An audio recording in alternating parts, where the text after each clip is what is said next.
Okay, let's begin. Welcome everyone for Web Conference 3, Chapters 9 and 11. We're going to start off with Danny beginning on Chapter 9 and going into his case study. Danny, feel free to take it away and I'll press the buttons for you. Right on. Hello everyone. So I assume that we've all caught up on chapter number 9 here, but I'm going to go into it a little bit more detail. So when we talk about strategic control, there's two different methods that you typically see with organizations. The first one is called the traditional control system. And really what this is, it's a sequential model. So upper management looks at what they want to do in terms of strategic goals or objectives. They then implement those strategies, and at the end they look back and say, all right, how did we do? And then they'll start all over again. So really it's, one after the other after the other. And I mean, once they get going with planning these strategic goals and they start implementing them, there's very little feedback, there's very little change to what those goals are going to be. And I mean, this is fine given that all those external factors, such as the environment that they're operating in, is pretty stable and simple. And also if, these objectives are easy to measure, that there's not much complexity in terms of the metrics that you're looking at for tracking these goals. And then we'll just move to the next one. Thanks. And then the second approach here is called the contemporary control system. And this one's a little bit more interactive. So you look at formulating the strategies, and then you have the strategic control, but at the same time, there's also the implementation and behavioral control. So it's a little bit more of this double loop cycle where these goals and how they're being implemented and chased after, you're constantly getting feedback. And this really provides this real-time direction so that if things start going a mess, if these external factors start influencing the way that you're going, you can make adjustments and it's a little bit more dynamic. Let me just see here. So a couple of these extra points is that information demands attention from all levels of the organization. This is really important. So it's not just the upper level management working here. There's a lot of feedback and interaction from all levels of the organization, from your middle managers down to the frontline staff. And there's a lot more face-to-face analysis and interpretation meetings, which is fantastic as well.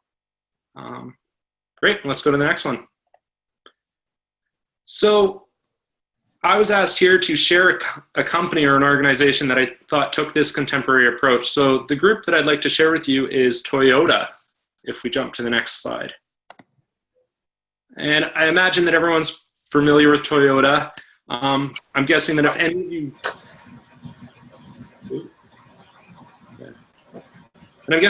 of you, actually work in any sort of manufacturing or production systems, you're probably familiar or at least heard of the Toyota production system, aka lean manufacturing.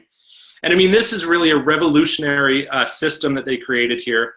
And it's very strategic in terms of incremental improvements. And for those of you that aren't familiar with it, the whole concept is just based around identifying and eliminating waste. And it's really big because they really rely on their employees to be engaged, to be empowered to make these changes, to come up with suggestions, and are really involved in this whole process, which goes back to this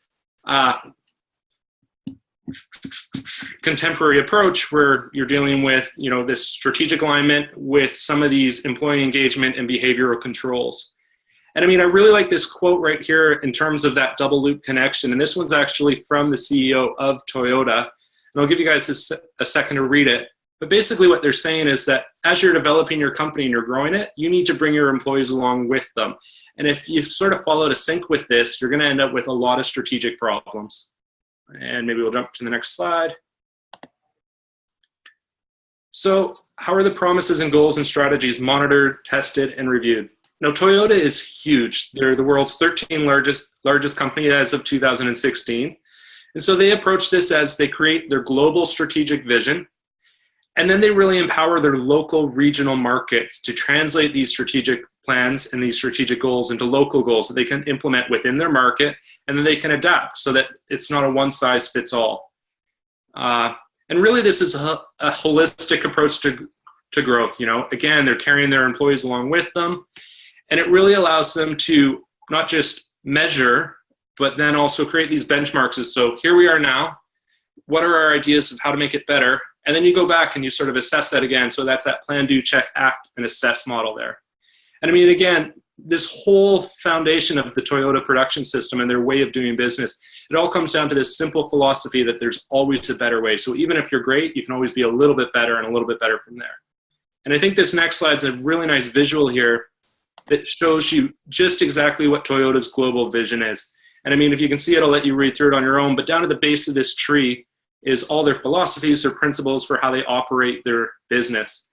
The actual root and the trunk and the structure of the tree itself is the organization, their employees, and then you'll see all these fruits up at the top, which is what Toyota stands for. And this is a very important diagram because you'll see in the background, that's the external environment there. That's the rest of the world. That's the city. That's the people around us. The cars, the environment.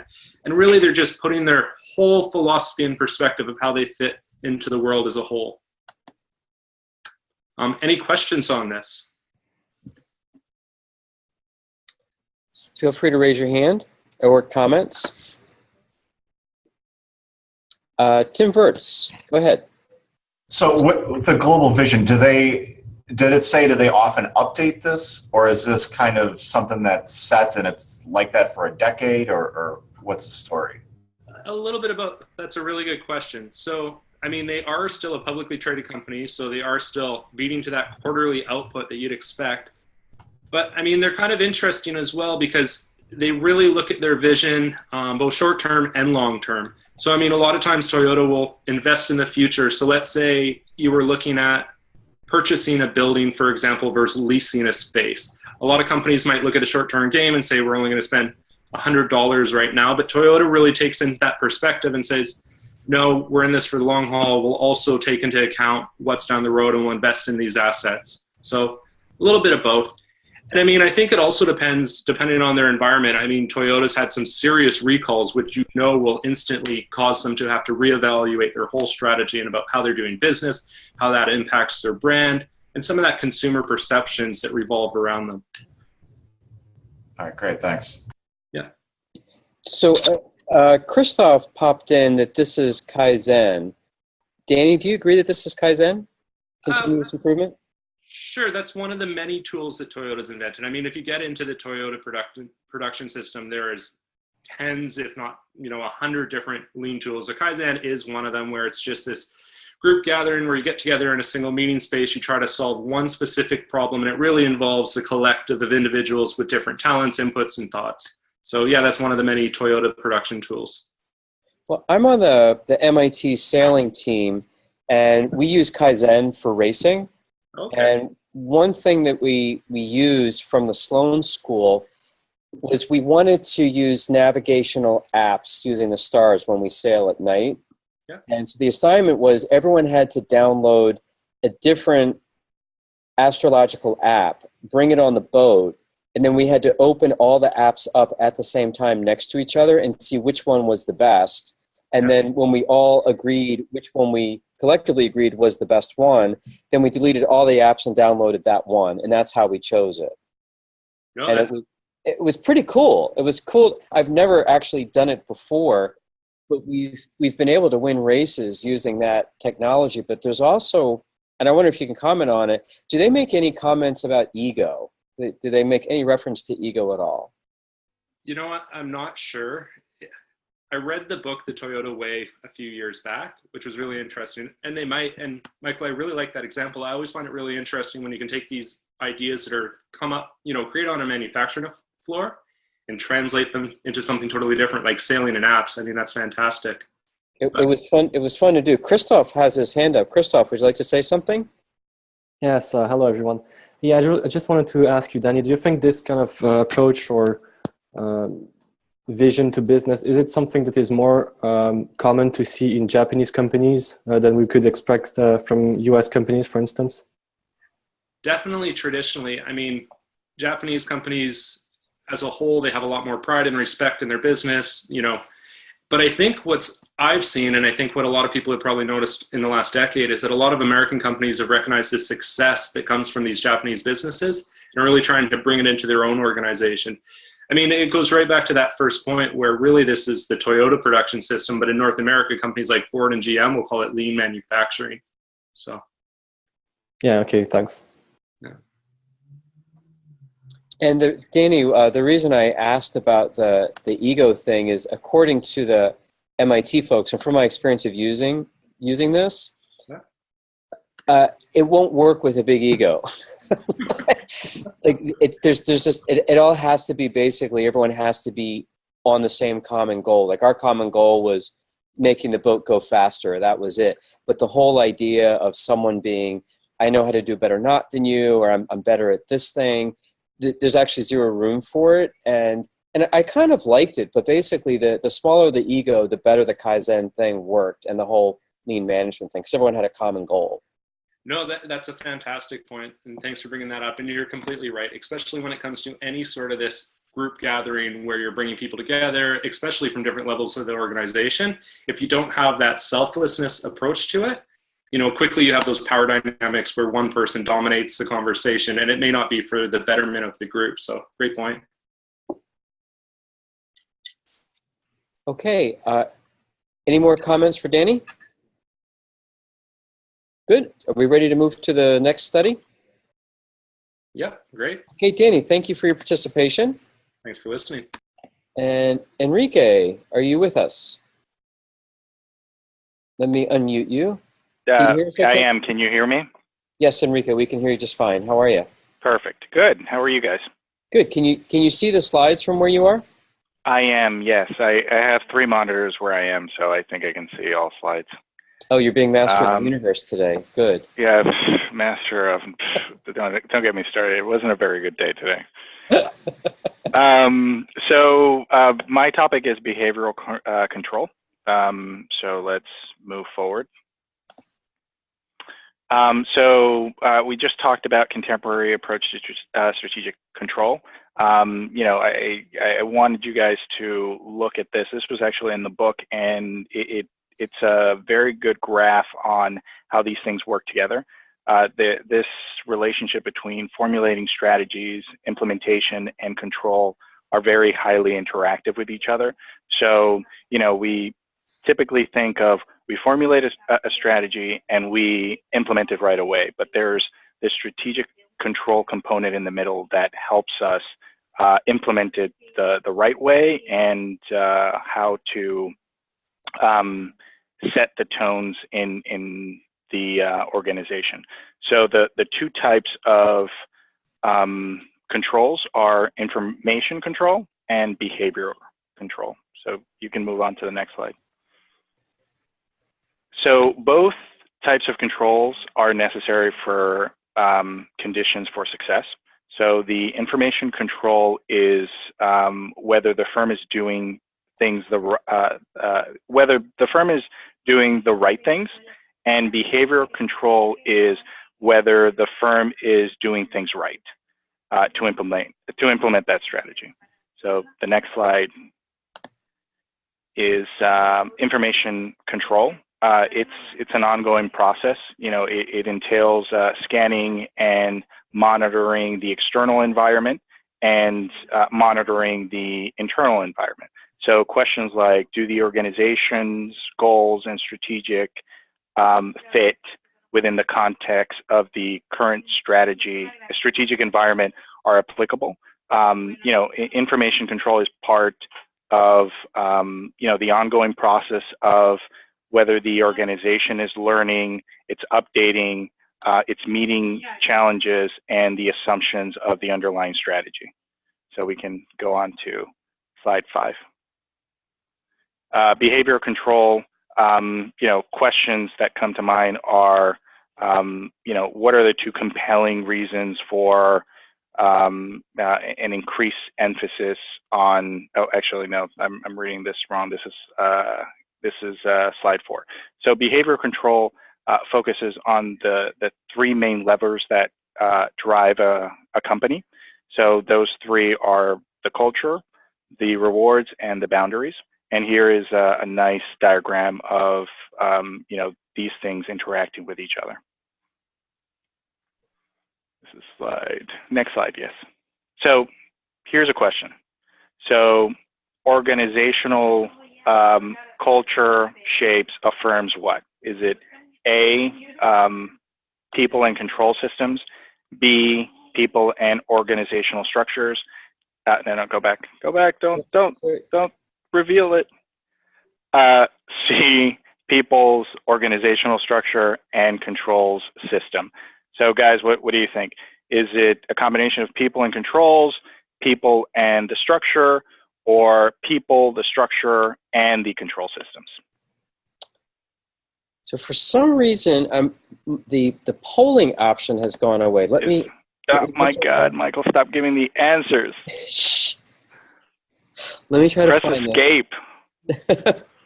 I'm trying to find the polling. The polling is not showing up right now.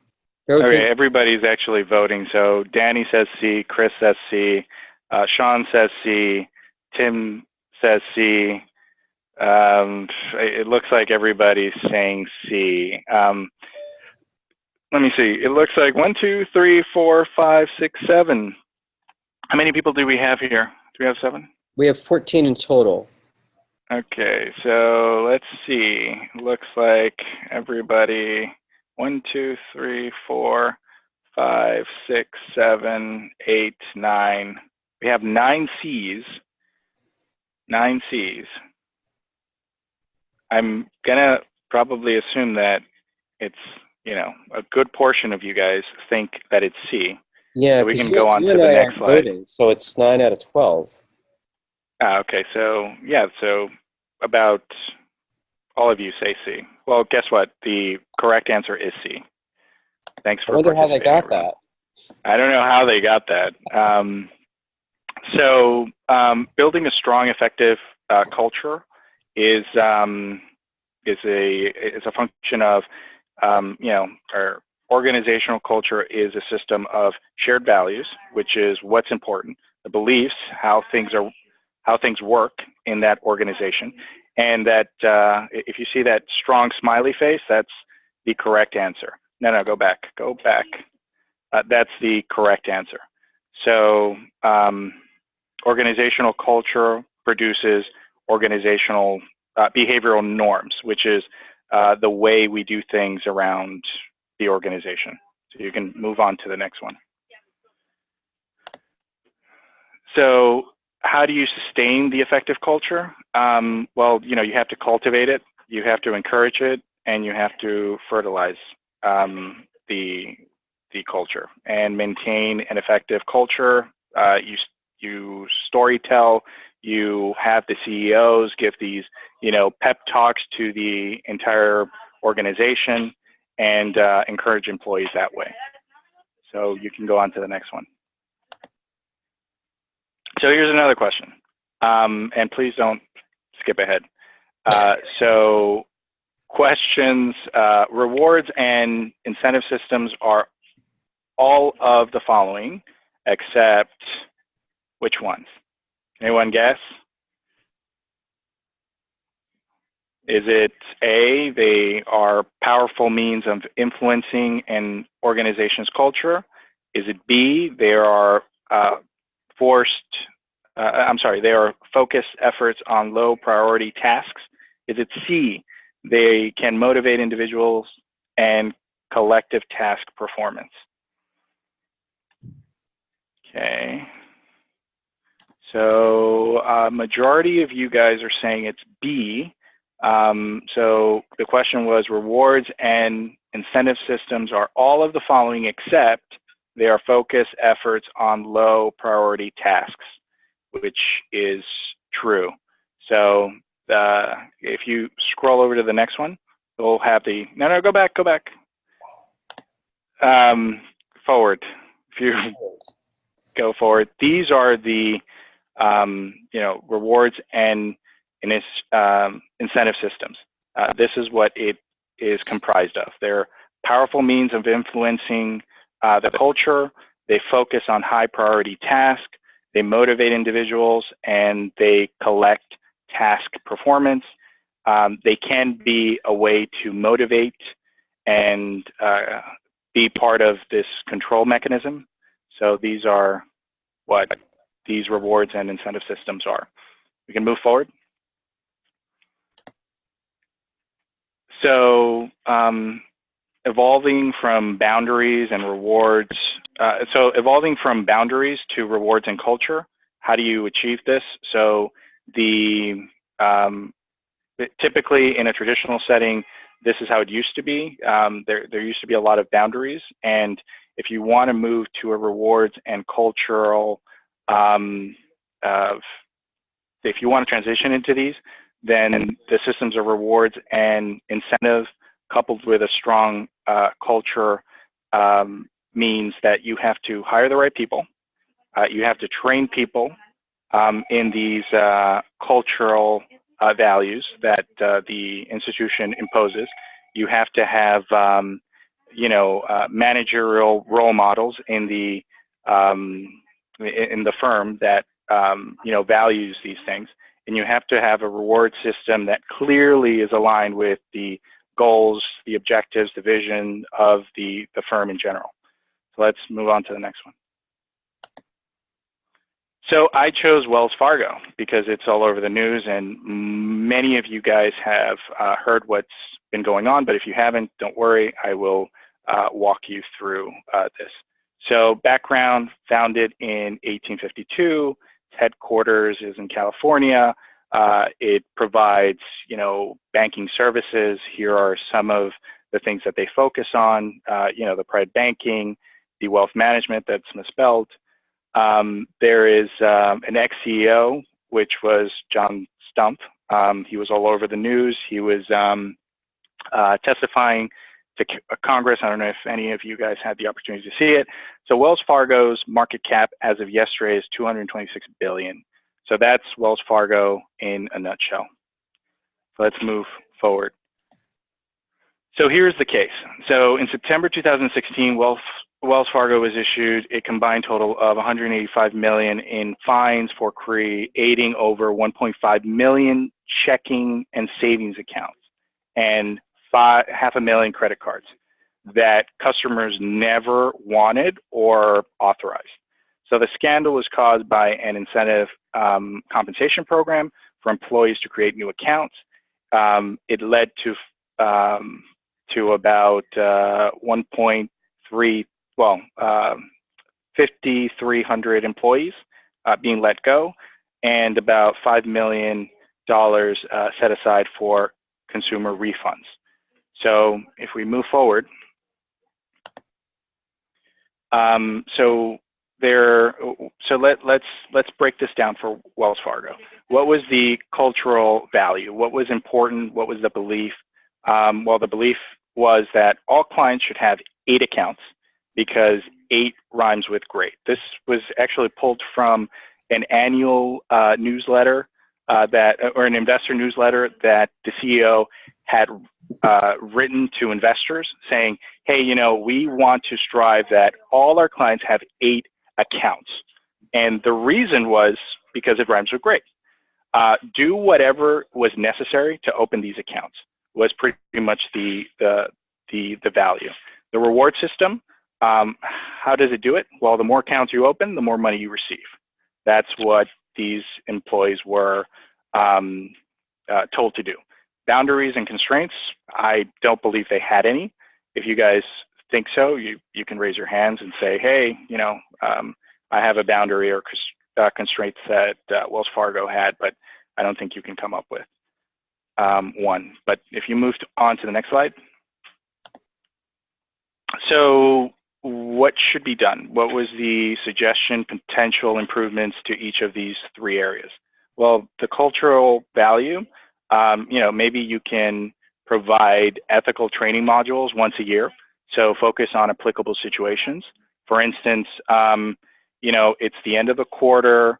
I needed to meet my 5, account minimum. What should I do? Should I fake or forge client signatures to meet my criterias? Should I, try to call customers and sway them to open accounts? Or C, should I talk to my manager and say, hey, I might not necessarily meet my quota this month? So, things like that, which I'm pretty sure most banking people do, but maybe not the the retail branches, because I don't know how it works there. The reward system, for instance, should be flexible to meet circumstantial changes in trends. Maybe you can have something that provides feedback, like Danny was talking about. Maybe if other people are forging signatures, maybe people might say, okay, maybe we don't forge signatures. Maybe we provide feedback to management telling them that instead of 8 accounts, we should only do 3. Boundaries and constraints. Let's see.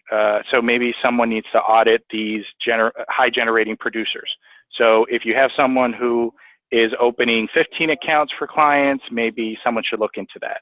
Or, are there high commissions, or do specific clients have 17 credit cards? Maybe that's abnormally high. Maybe people should audit those things. And the next one is, so my conclusion. So behavioral control is a part of strategy. For Wells Fargo, it cost them about $25 billion in market cap as soon as this happened. 2 senior executives lost their jobs. For instance, John Stump didn't receive $130 million in retirement compensation because of this. So Carrie had to pay back $30 million, but that doesn't really matter because she received about $120 million. So it's a very small percentage that she had lost. And now there are legal implications. So, you have investors suing Wells Fargo. You have, individual investors coming to light and saying, hey, this was a problem, and I never opened this, and I called to close these accounts, but no one really paid attention to it. So that's it. That's my presentation. Does anybody have any questions on the Wells Fargo case? Christoph has his hand up. Christoph, what would you like to say? Yes, first of all, thank you very much for the great presentation. I was wondering, we talked about rewards. Do you know if there were also sanctions if you did not reach the 8 accounts, for instance? I think it was... Yeah, so that's a very good question, and you're welcome for this fantastic presentation. So some people were actually let go because they didn't meet minimums. And there's, believe it or not, there's now a case to Wells Fargo for actually letting go of people who didn't reach the minimum because they wouldn't open these accounts illegally. So the people who were opening these accounts illegally got to stay, got compensated for it. The people who were doing the right things got let go and fired because they didn't reach those minimums. So the culture was encouraging people to say, hey, let's do whatever it takes to open these accounts so that we can continue being the high producing people that we are. So it was sort of encouraging people to do the wrong thing, which is never good in the end. Okay, thank you. You're welcome. Any other questions about Wells Fargo? It's dear to my heart. I suggest that everybody buy it. It has a 12, you can assign a $5 earnings per share with a 12 multiple, and in 2 years, it's going to be a $60 stock. So you should buy it. Any other hands up? I'm buying it, You don't have to buy it. I thought you said you had a bad day today. It sounded like you lost money. I did have a bad day today, but it was unrelated to markets. Okay. All righty. Thank you, Enrique. You're very welcome, guys. All right, and off to our next person. Sean, you're up. Hey, Michael. Hey, everybody. Can you hear me okay? Yes. Excellent. All right. So agency theory, that's my topic. I believe I'm the last chapter 9 topic before we transition over to chapter 11. So with that, let's jump right in, please. All right. So before we can talk the specifics of agency theory, I wanted to just touch briefly on the concept of corporate governance. Agency theory is a bit of a subset of corporate governance. So in chapter 9, which I'm sure you all read, You probably recall Robert Monks and Nell Minow, two leading scholars. They defined corporate governance. There are a lot of definitions out there, but I like this one. It was fairly simple. So they define corporate governance simply as the relationship amongst the various participants in determining the direction and the performance of corporations. And there are really three primary participants in the determining the direction and performance of the corporation. They're the shareholders, the sort of the owners of the company. There's the board of directors, who are elected by the shareholders. And then there's management, and the management, executive management, so led by the CEO, and they're appointed by the board. So for purposes of the agency theory, we're going to focus on these three primary participants. Next, please. All right, so there are just a handful of background slides here on corporate governance. I won't bore you with the details. As I said, I know everybody read the chapter. I'll let you read it, and I'll just sort of provide a bit of a summary or a talk track here. There's the corporate governance, and then there's the separation of the owners, like we talked about before. And the key takeaway here is, you know, the shareholders or the investors of the company, they have limited liability in the company. They participate in the profits. You hear a lot of times the goal of the corporation or publicly traded is to maximize shareholder wealth. In order to make that happen, we have management, the executive management team who runs the company, and then we have a board of directors who again are elected by the shareholders, and they oversee management. Next, please. A couple of different governance mechanisms that are put in place for the corporations. There's the board, and then there are activist shareholders as well. So the board has that fiduciary duty and responsibility on behalf of the shareholders to make sure that the company is run consistently with the overall mission, vision. They do things that are true to, like the proxy, to what the shareholders were ultimately have confidence in the company for and are investing. And then there's shareholder activism as well. So you may have heard, I don't know of a real recent example, but Carl Icahn is a famous sort of activist investor. He comes into corporations where he feels they're not doing right by the shareholders, buys a significant percent of the shares, gets some pretty significant voting privilege and right, and then he works with the shareholders to sort of be an activist on their behalf. It's essentially they work up a vote. A lot of time they'll try at the annual meeting to put a vote in, and it's usually has to do with changing the direction of the company. They feel that they're not being done well by the board of directors. Next, please. External governance control. External, again, those management actions that lead to, it all comes back to maximizing that shareholder value. So you all know there are audit requirements. There are banks and analysts. They attend, we talked earlier about public companies and their requirements not only to report annual earnings via a 10K or an annual report, they also have quarterly responsibilities. So they issue 10Qs. Those are reviewed by banks and analysts. They provide advice on whether or not to pursue the purchase of a company and how they are in terms of market valuation. And then there's an Security and Exchange Commission is an example of one of the regulatory bodies.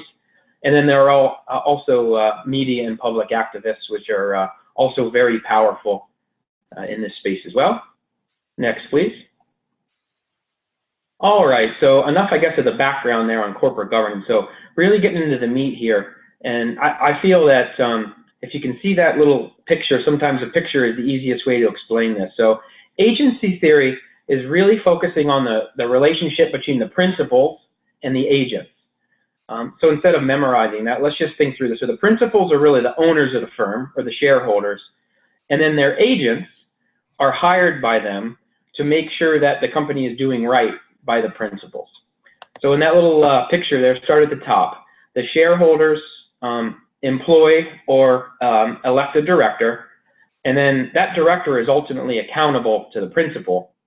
And then the agents, the directors, the board of directors, their responsibility is making sure that the executive management of the company is doing things that align and are in the best interests of the principal. So they do or act on behalf of the principal. Sounds easy, sounds very practical. However, it really focuses on two potential problems in practice and in theory.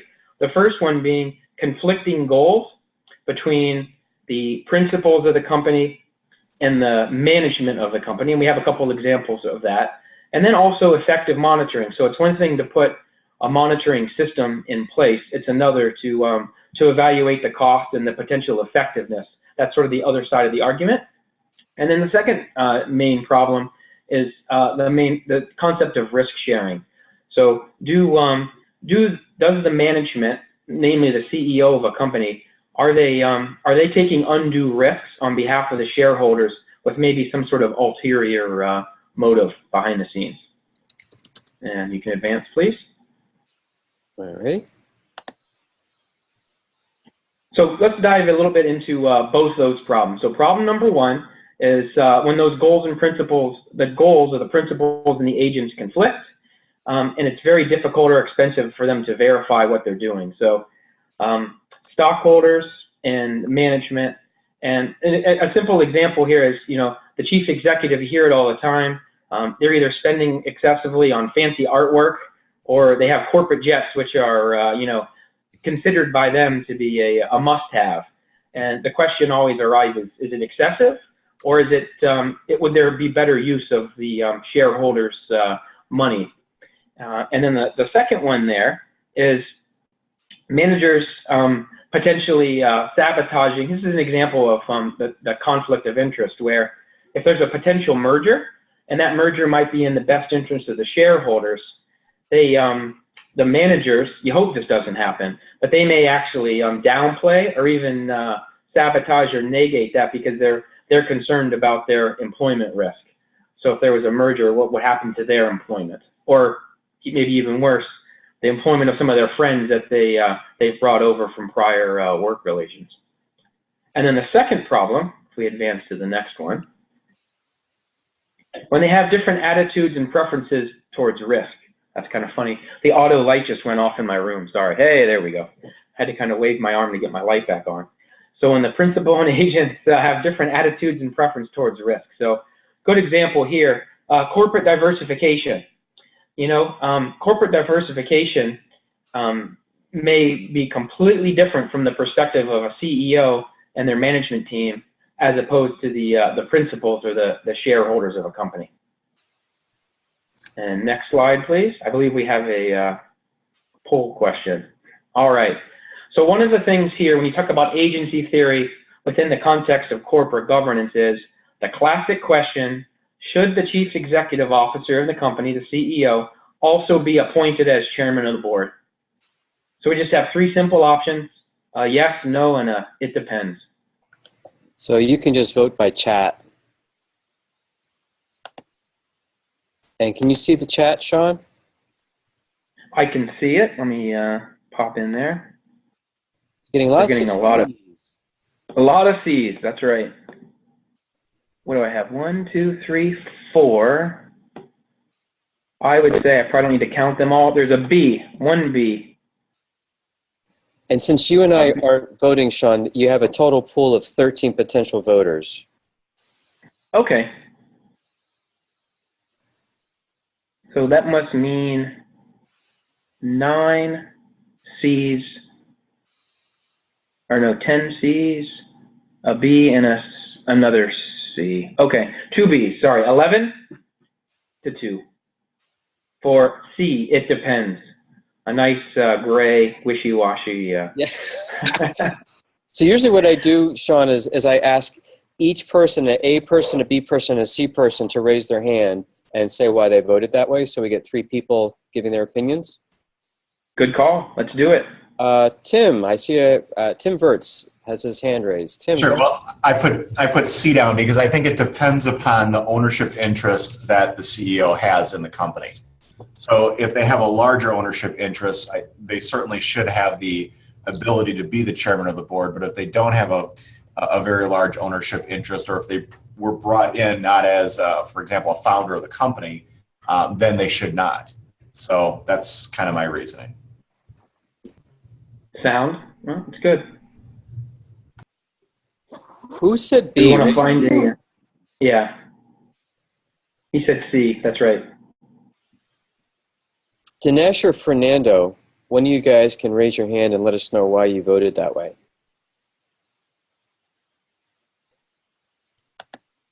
And they Fernando, voted no. let me unmute you. So, Fernando, you're unmuted. Can you let us know why you voted B? Sorry about that. You unmuted me, but I didn't unmute myself. I was talking. I just think that there should be a bit of a separation between the two. I think that it's worked well in companies that I've seen in the past where they've structured it this way. So that just really is what led me. I'm interested to hear what Sean has to say, but that was where I was coming from. Thank you. Yeah, back on me. All right. So I would say this is the classic, there's really no definitive right or wrong answer.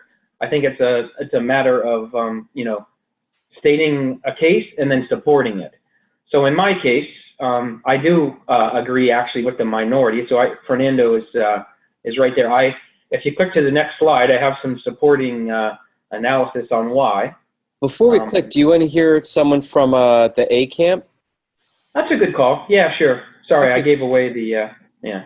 No worries. Christy, would you like to talk to A?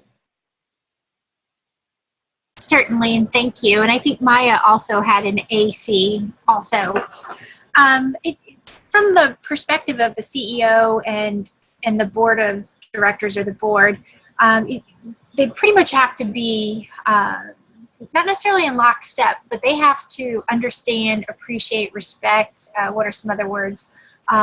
So with a CEO being part of the board and part of some decisions that are made of the board, it's, you're not operating as two separate entities, one controlling, potentially controlling the other.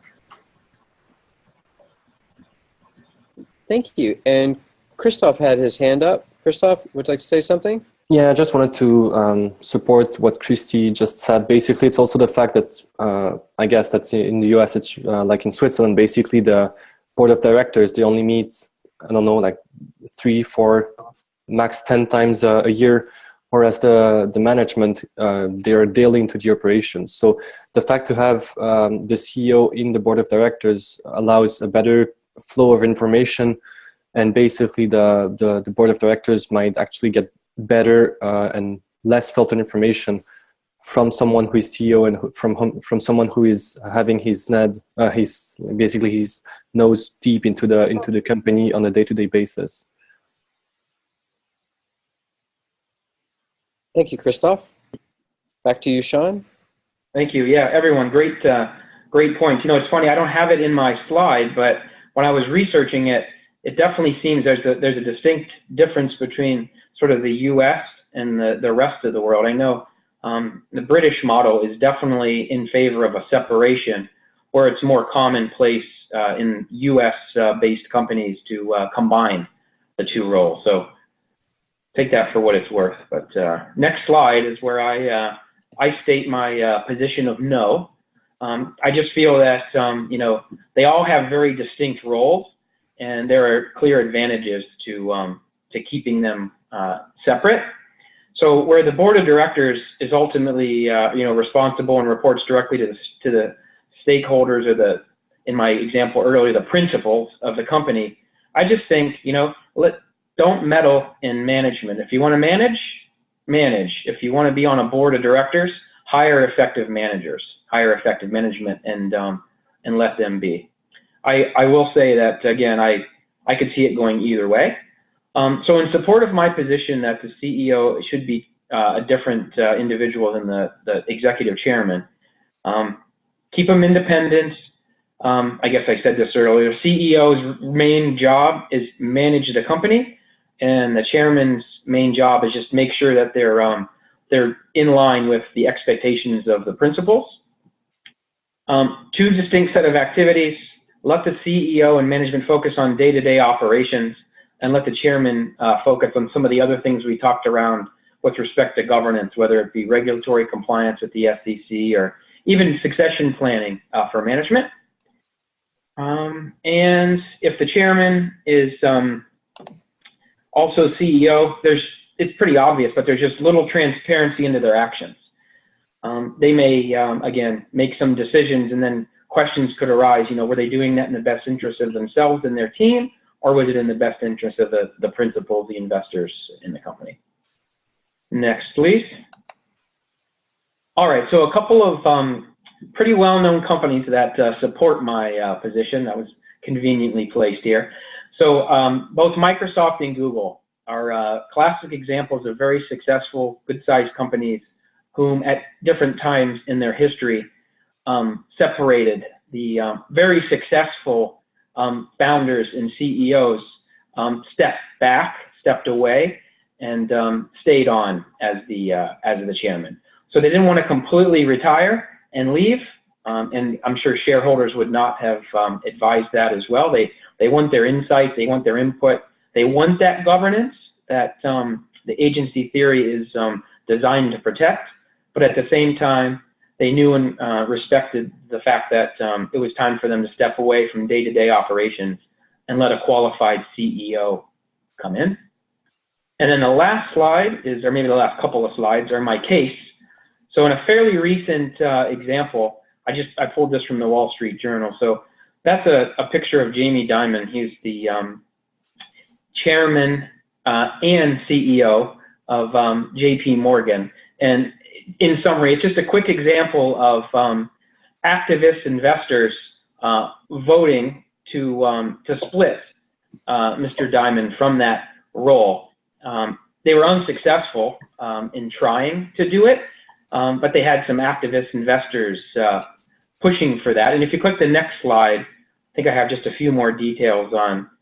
Yeah, so this is early on. I said there were two main or distinct problems that the agency theory was designed to address. The second one was potential balancing of risk. So in a classic example of unchecked risk taking, JP Morgan lost about $6 billion over a trading fiasco. I think it was called the London Whale. I don't know. I don't work in financial services industry, but it was quite a large series of trading losses. And a lot of the research came back to support the fact that it was unnecessary risk-taking, and that people felt that if there was an independent chairman of the board, they would have advised Mr. Dimon and the executive management team against those positions. So this large public employee union and many investors, they all pooled together, and they had some very serious stake in the company, and they wrote a letter, and again, ultimately, I believe it was unsuccessful. And then it just plays into the last bullet, which just states that, JP Morgan, Mr. Dimon, they're not alone. Given the latest financial crisis, and it's even back to the Wells Fargo example that we heard earlier, we're in a time now where these large financial firms they're under increased scrutiny around their governance, and especially now that the government stepped in and taxpayers, they feel like they have even more of a say in terms of who should and should not be managing day-to-day operations, and also being that executive chairman on the board. And that is my final slide, I believe. All right. Any final comments before we leave? Christoph, you have a hand up. Yeah, I just wanted to mention, I think it's a really great topic, especially since it's pretty relevant in the news. For instance, I know that in Switzerland, I think it was 3 or 4 years ago, we actually had to vote in order to change the legislation, and the result was that if a company is publicly traded, it would be the shareholders that will define the salary of the board of directors, because until then it was actually the board of directors that would just set their own salaries. So of course, they're incentivized to put a high salary, whereas the shareholders, they want the board of directors to have a low compensation. And also the big issue was the fact that when the company gets so large that the shareholders get so diluted, basically the board of directors actually becomes more powerful than the shareholders. And so there was a bunch of legislation to give a lot of this power, which was diluted into the vast majority of in the vastness of shareholders. and a lot of mechanisms that made sure that it was actually the shareholders that gained more power and regained control of the company as opposed to the board of directors. Nice, thank you. Yeah, interesting. Switzerland seems very good about taking a proactive approach to these types of things. Yeah, actually heard we're pretty known for being really slow, but once we decide to take action, we basically just change the whole thing. So yeah, that's good. Anyone else? Any other hands up? I think we're good. Sean, thank you for your presentation. Thanks, everybody. All right, let's see who is next. Christy, you're up. Christy, is your microphone ready to go? I'm going to unmute you. Okay, I'm unmuted. Thank you. Yep, beautiful. Are you ready? I'm ready. So in this section, we're going to talk about the effective use of power.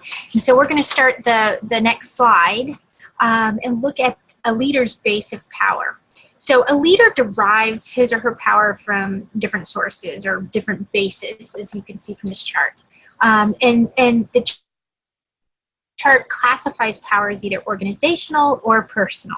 And power can mean different things to different people. And it can be corrupt. It can mean assume, power can assume someone is quite successful in what they're doing.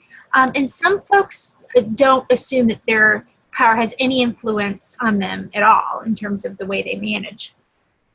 The 5 bases of power were identified by 2 fellows named John French and Bertram Raven, and they had derived it through a study they conducted on power in leadership roles. This study that they developed showed how different types of power affected one's leadership ability and success in these leadership roles. Often leaders will either derive their power from varying, not just one of these bases of power, but different bases of power used at different times. So we can go to the next slide.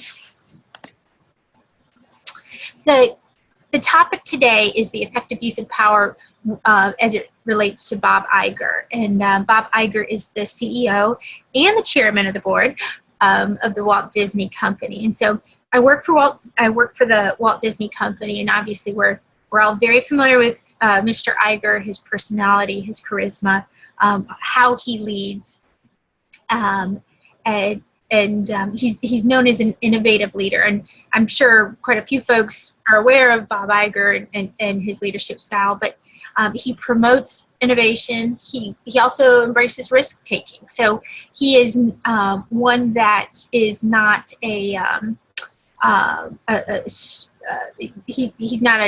doesn't demand a direction in his own based on his own views, but he surrounds himself and he promotes creativity. He's known to create simple, clear visions, and he sets ambitious and risky goals. He's known to be quite curious and optimistic in terms of the company, in terms of creativity, and actually, moving forward. And there's one thing that he said, the riskiest thing that Disney can do is maintain a status quo. So, and he also has that persona. He's an all-around, cool leader. We can go to the next slide. The basis of power, we're going to just dive a little bit deeper in terms of the basis of power under the organizational power. So legitimate power is derived from the decision-making authority, and it's exercised by the manager's position in the organization. Now, I'm not going to say that there's any clues here in terms of Bob Iger in relationship, so we'll just keep going forward. Reward power is the next one. It depends on the ability of the leader or the manager to confer rewards in positive ways or positive outcomes. And this is not necessarily rewarding from a, let's call it gift giving, but it's rewarding based on, hey, you know what, this is a great idea. And the company notices and reflects on great ideas and opportunities. And again, there's no hint there in terms of any Mickey ears or anything in terms of Bob Iger. The next type of power is coercive power, and where a manager or a leader exercises his or her power by fear or punishment, or, holding back on things. And then the final organizational basis of power is information power. And it comes from a manager's access control and distribution of information that's not available in any in an organization. So some of these, the two bottom ones, potentially could apply to some of the leadership at Disney, but not necessarily Bob Iger. We can go to the next slide. So the basis of power from a personal perspective, there's referent power, where a leader's attributes or charisma influences the folks in the organization and makes them devoted to that leader. And it is certainly the case with Bob Iger, and the employees at Disney are called cast members, and the cast members absolutely look to Bob Iger in terms of leadership. And then there's expert power, the source of power that the leader has when where subordinates depend on that information in order to do their job successfully. There's a bit of a twist on this expert power, as, like I said before, Bob Iger is one. He's whether or not he's a creative person himself, what he is a creative leader or an innovative leader. So he promotes innovation and creativity. We can go to the next slide. So we're going to just talk a little bit about Bob Iger's effective use of power for change. His predecessor, his predecessor had more disciplined or factory-like approach to leadership, and where business teams would be siloed or come up with ideas and then they'd hand them off to directors. And Bob Iger, what he did is when he, I believe it was 2005, when there was that transition from his predecessor to himself, he sort of mixed up the process. He put his faith in the creative directors, and it enabled them to come up with their own original ideas. So Bob Iger is known to be this big picture thinker who passes power around. He also believes in a work of team-oriented environment. We were talking a little bit ago about Kaizen, but where everyone's working together and reaching to surpass goals or to make things better. So there's certainly a connection there. Bob Iger has and has been known to have a proactive personality. He's changed what he sees as being wrong. He turns it into things that should be right. He disrupts the status quo. And he what he does, or what he's done in the past, is he moves people together. His chief designers pull him closer, so physically he could be in the same room. We were talking in the prior section about CEOs and board of directors being close or connected in their way. So not just in this world of where everything is global and you connect and talk and study and have presentations across the globe. His firm, Bob Iger, still believes the sense that, hey, I want to be close to, physically close to the people that work around me and the creativity around me. Like I said, the employees, the cast members, they're known, he's known, quote, as the leader of the company. He's known, he is, it's just a given that he's not only the CEO, he is the leader of the company. And with his positive attitude and his can-do attitude, it motivates the cast members tenfold. So that being said, we'll go to the questions. And what we're going to say is, the first question is, was this example of A, a legitimate, or B, a coercive use of power in terms of Bob Iger? So just vote by chat. Can you see the chat, Christy? I can. Am I supposed to do something? We're just going to watch people write in. Okay. So is Bob Iger an example of legitimate, or does his use of power, is it legitimate or coercive? A is legitimate, B is coercive. So far we have 3 legitimates, 4, 5, 6, 7. We have a S from Christoph. So everyone is legitimate A. Christoph is voting with a typo. Christoph, are you A or Trailblazer B? Okay, everyone's A. everyone's A, and that is correct, or at least that's my perception of Mr. Bob Iger. The next question, would the Walt Disney Company have achieved the same level of success without the leadership of Bob Iger? It's more, it could be a subjective question, but yes or no? Tim Vert's trailblazing with a maybe vote.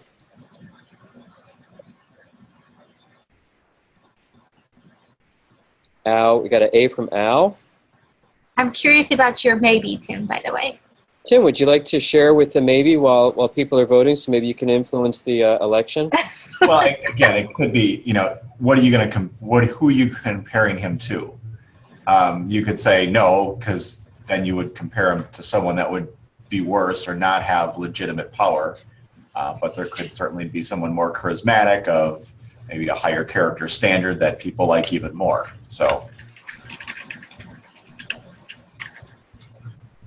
So where do we go with that, Tim?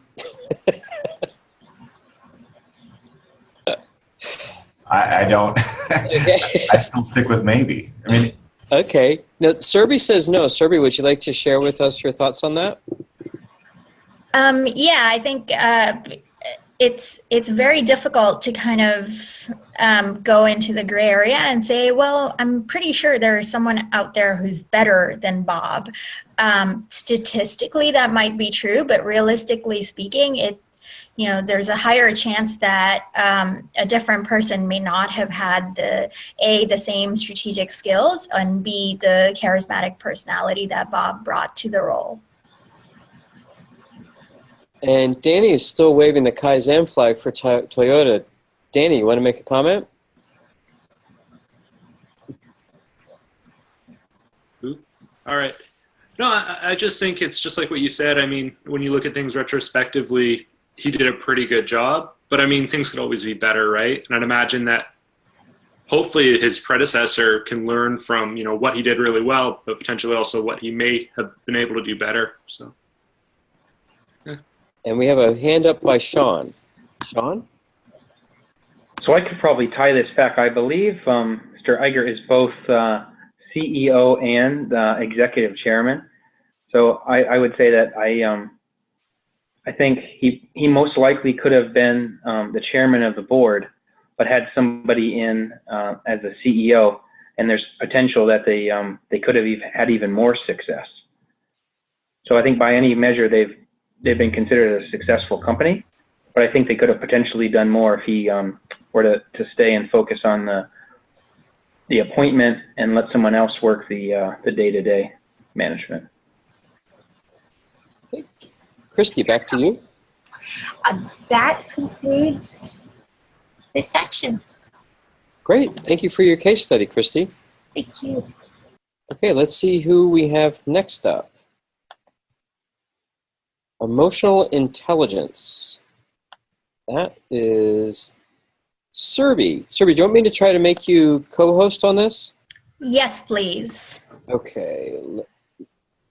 Bear with me while I delve into the new technology here. Sure. Hold on one second. Serby Moore.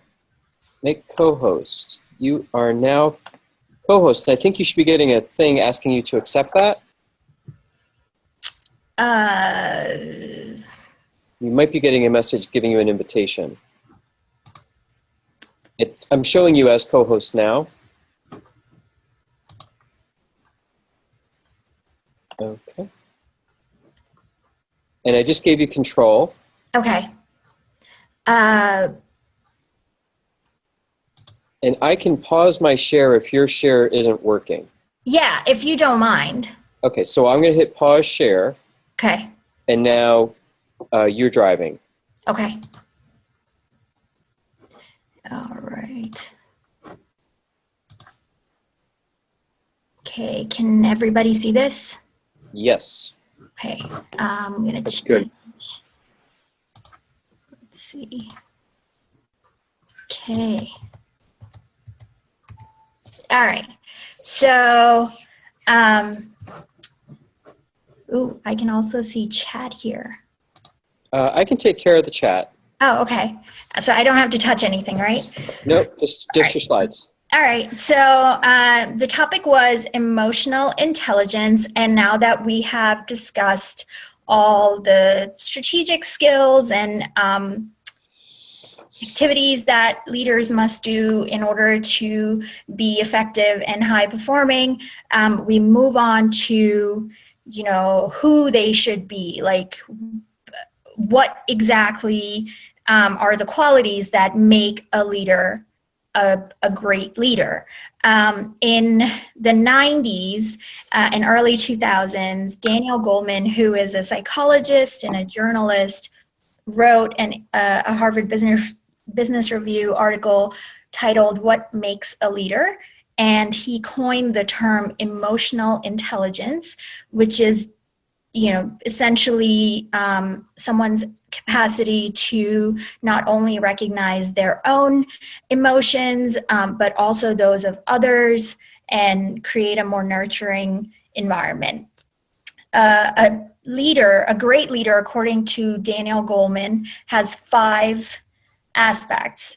They possess self-awareness, which is self-confidence, the ability to assess their own capabilities, and a sense of humor. They have self-regulation, so they have a higher degree of morality and ethics. They are possessed of high integrity. They're comfortable with understanding where risks can and cannot be taken, and they are open to change.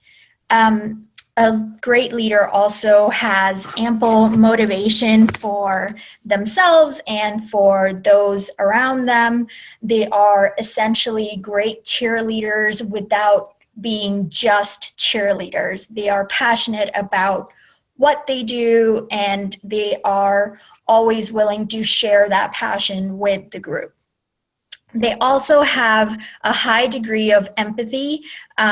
We started this whole class by watching a movie, and we all kind of identified with the protagonist, who was very analytical, but didn't have other like charismatic skills, and yet his empathy was what really drew all of us to him. And that empathetic skill is highly desired, even by executive management, by regular ground level employees, and that really distinguishes great leaders from not so great leaders. And that also leads into just social skills, being able to connect with people, being able to recognize when an authoritative power is not what it's needed in the room, when you just want to be able to kind of blend in with the group and manage to kind of provide an inner look into who you are as a person. And that really distinguishes great leaders. Okay. You looking for the arrow to advance? Yeah. Bottom left. I think my screen is too large. Ooh. Okay. So I kind of went through all of this. I'm not going to give examples, but I'm sure that you in your daily lives have come across managers that are, somehow better than other managers, and more often than not, they are the ones who are possessed of EI, or emotional intelligence. So I put here examples of what does an emotionally intelligent leader look like. Frequently, you'll see these folks talked about as inspirational, as charismatic. These are folks who are frequently quoted in publications. They are the ones who everyone kind of rallies behind and are able to rouse large amounts of support behind their cause. I don't know if people know everybody on this screen, but if anyone has questions, I'll answer who they are. Okay, first question. what do you look for in a leader? So you can just vote by chat. Michael, how do I look at it? I'll read it off to you. Okay. But at the bottom of the screen, do you see a bubble that says chat to the right of the green share screen? Yeah. Okay. If you click on that, you should see people popping in. Like Tim is the first voter with D, then Christoph with C. Alrighty. So it looks like most folks are kind of divided between D and all of the above. D is all of the above. Oh, right. Huh. Thanks, Michael. Now it's really easy. Everyone voted the same way.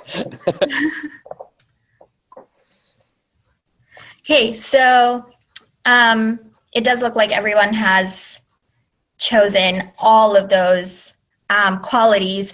You will often see higher leadership request your feedback in, what makes you an engaged employee. And frequently, the most engaged employees will answer that their responses from higher leadership include frequent acknowledgement of, jobs well done, empathy towards what they're working on, and the leadership's ability to rouse support for their own cause. So if I can just pop in here, does anyone have a story of a charismatic leader that you can share with us? Just from your own personal experience? Just raise your hand. Little 2-minute story.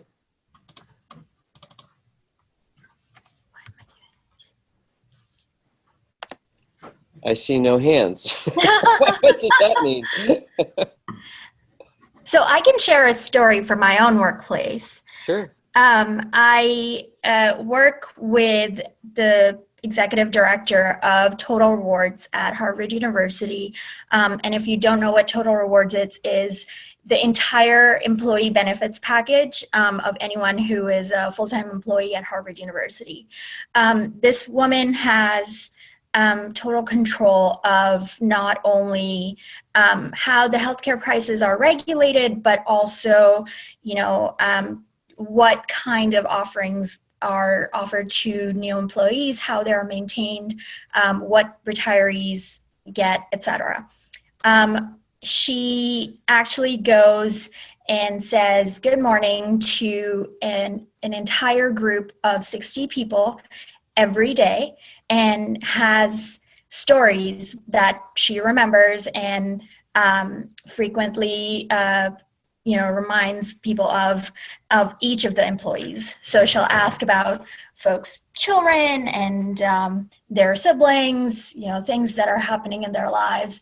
And she will go and personally acknowledge any kind of grievances happening for employees, any celebrations that are happening. And she was frequently voted one of the most sought after leaders in the HHR, the Harvard Human Resources groups. Very nice. Thank you. Okay, so I talk about Tim Cook, who is a strategic leader, but has shown that he has a very strong, compassionate side. When he took over 5 years ago, there was a huge conflict in the industry saying that Apple might not be able to move forward the way that they had been able to under Steve Jobs. People had doubts about Cook's ability to innovate, to continue to lead Apple as the highest performer in the industry. And Cook said in an interview that he would forfeit 1/3 of his own pay if the Apple stock didn't continue to recover and outperform 2 years after he took over the leadership, and there were no strings attached to his offer. He would essentially be giving up $130 million of his own pay with this offer. And, you know, we all see that Apple was able to actually outperform and grow since he took over. He is also frequently known as a listener. He is quieter than Steve Jobs, but no less passionate about what he believes in and his faith in Apple's ability to try new markets and continue to grow at the same pace. He also will personally call or visit Apple Store employees and customers. He visits Apple stores. He did so when the iPhone 7 launched, and he is frequently known to answer emails from Apple Store employees with any questions that they have.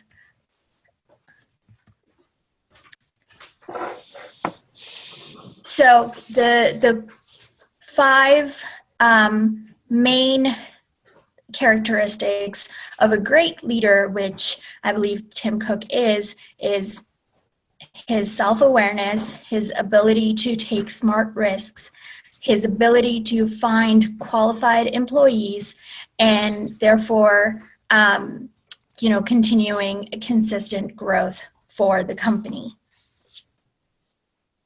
And I have a last question. If you could only choose one leadership trait, what would you choose? A is for empathy, and B is for self-confidence. Ooh, what did I do?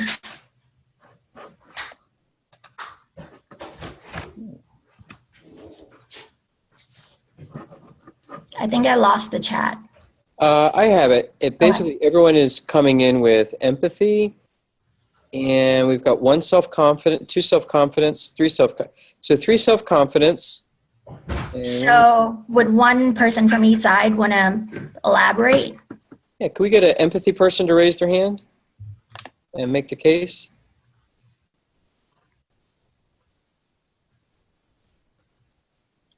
Danny, you want to make the empathy case?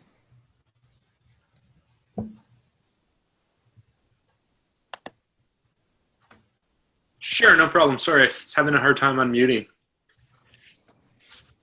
Basically, I just always find that, you know, self-confidence can come across as being egotistic. It can be almost off-putting when someone shows empathy and can sort of relate to their employees. I find it more of a motivator, at least that way, you know, you feel like you're on the same level, and it's very empowering.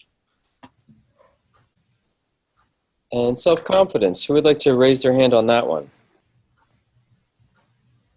Dinesh, we haven't heard from you. Would you like to tell us what you're thinking? I'll unmute you now. Can you hear us, Dinesh?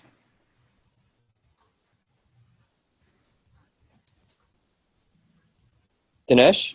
Oh, he has a problem with his microphone. So how about Christy?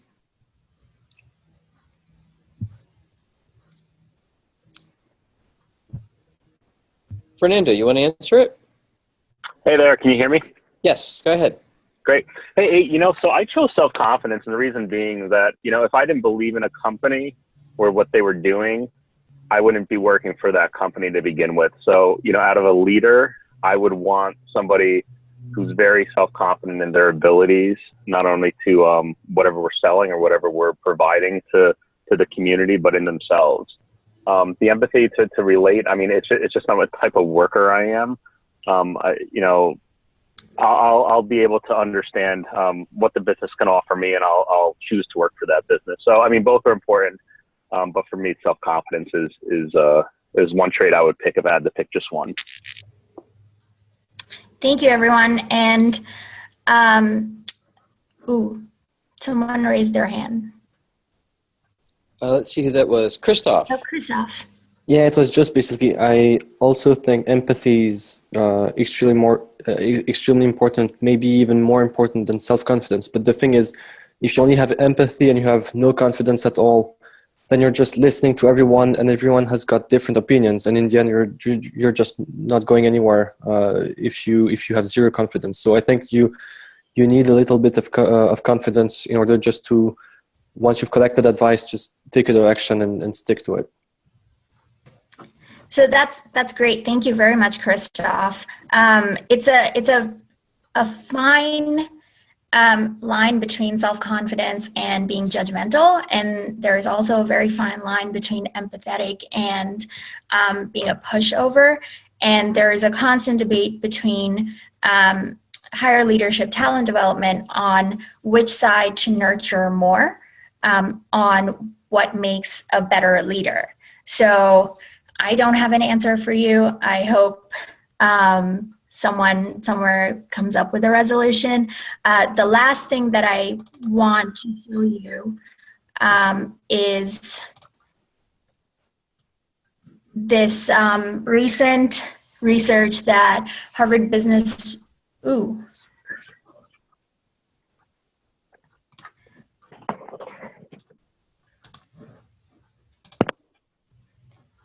so Harvard Business Review did a very recent survey of top leadership competencies. When 195 global leaders were surveyed, they found the top 10 competencies grouped into 5 categories were strong ethics and creating a sense of safety, self-organizing, people's ability to lead people to organize themselves, their ability to change opinions and create ongoing training, and leaders' ability to nurture growth, connection, and a sense of belonging. And this happened in March 2016. So thank you very much. That's my presentation. So, Survey, I'm going to raise my hand. Thanks, Michael. Sure, go ahead. It's a dilemma. When the last company I ran, I had 2 offices and 14 employees. We managed about $250 million in New York and in Boston. And I had started out with the self-confidence leadership plan just because that was what I did. Things went very, very well. And then when I realized that from the feedback I got, that I was being too harsh with people, I tried the empathy hat. And people liked me better, especially the employees. But I found that if I was too empathic, people took advantage or attempted to take advantage of me in ways that they would have never done had I just had the self-confidence side out. So if I had to pick one, and neither one's great, but if you have the self-confident one, people tend not to take advantage and they'll listen to you and you get what you want. The downside is people don't like you and they think that you're not a nice person. If you do the empathic one, I found that you can open it up to chaos and people don't listen to you and people try to take advantage. That was my personal experience. But I think if you're in a huge company where things are going great and everything is just running on all 8 cylinders, you can afford to be more empathic. But I think if you're trying to grow and overcome some really hard challenges, the self-confident one is the one that's people are gonna listen. You're gonna go the direction that you need to. Unfortunately, you're not gonna make a ton of friends that way. But you don't have to be a jerk and be self-confident. But it's difficult, and I don't know that I accomplished that when I was running my company. But that was my learning from it. Thank you for sharing that. That's actually, I think a lot of people would probably relate to that, especially when joining like the startup culture. It's high leadership has a different face when you're part of a very large organization. You're basically faceless. You're, this umbrella senior leadership.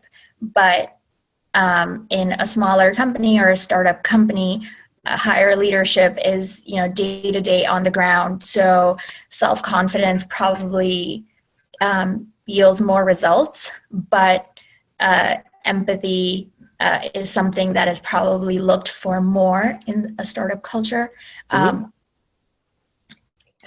There's a middle ground that I'd encourage everyone to experiment with and see how it works for them.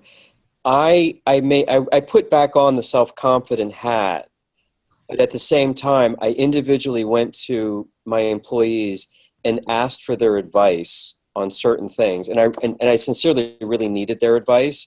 And that made them feel so important And then I would take their advice if I liked it, and then I would put them in charge of that little project.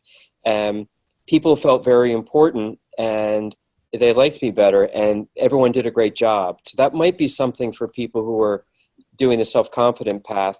Ask for people's advice, and they really feel very respected when you do that. Thank you, Michael. Sure.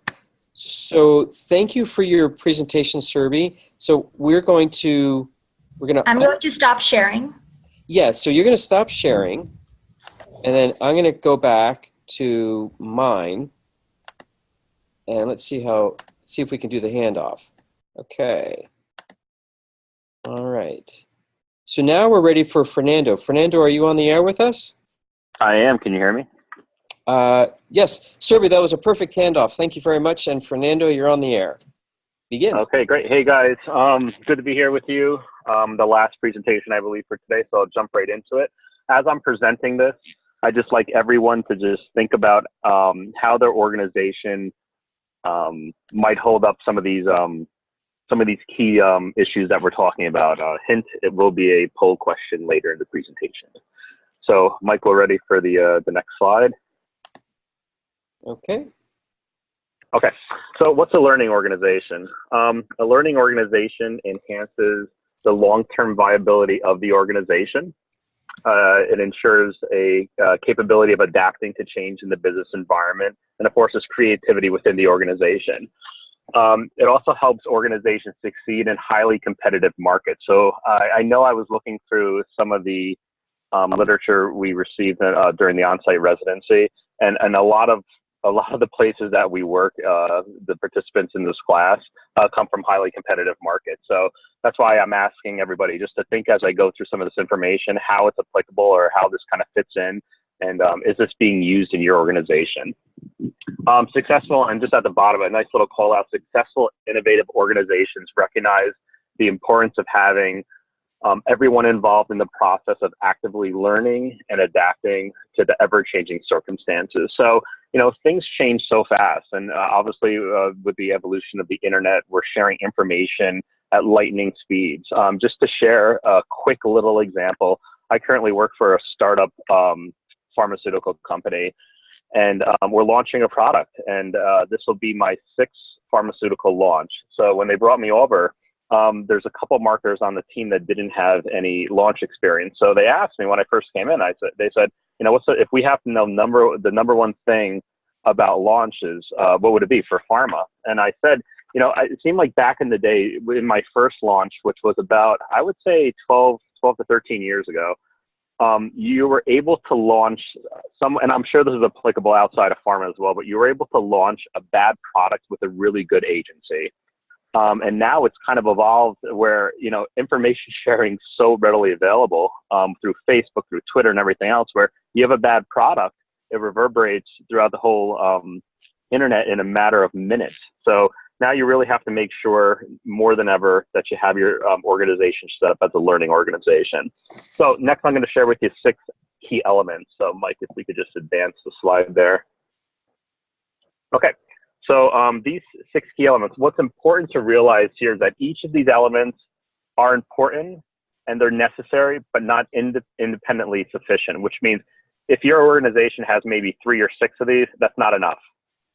The authors suggest, and I definitely agree with after educating myself on this, that these all have to be present in order to consider yourself a learning organization. So the first one is inspiring and motivating people. Successful learning organizations create a proactive, creative approach to the unknown. They actively solicit the involvement of employees at all levels, and they're known for enabling all of their employees to use their intelligence. They don't just want to put them in a box and keep them there. Steve Jobs had a really good quote, and I think you guys have probably seen it pop up on LinkedIn here and there, and he said, at Apple, we hire smart people. We don't hire smart people and tell them what to do. We hire smart people and we tell them, and because we want them to tell us what to do. I'm sure he said it a lot better than the way I just did. So that's number one. Number 2 is developing leaders. Leadership development, we've probably been a part of this. The aim is to help build the leaders of the organization, and they do that in 2 different ways. The first one is through programs, and it helps the participants learn different skills, and it helps them be more capable in their current roles, and it gets them ready to take on additional responsibilities. The second advantage of development programs is it can also train employees how to be more effective at learning over time, and by giving them skills to incorporate the information better into their experience. So, as we're talking about an organization being a learning organization, we have to remember that not only are they receiving the information, but they're acting upon it. So that's part of the leadership development. The third one's empowering employees at all levels.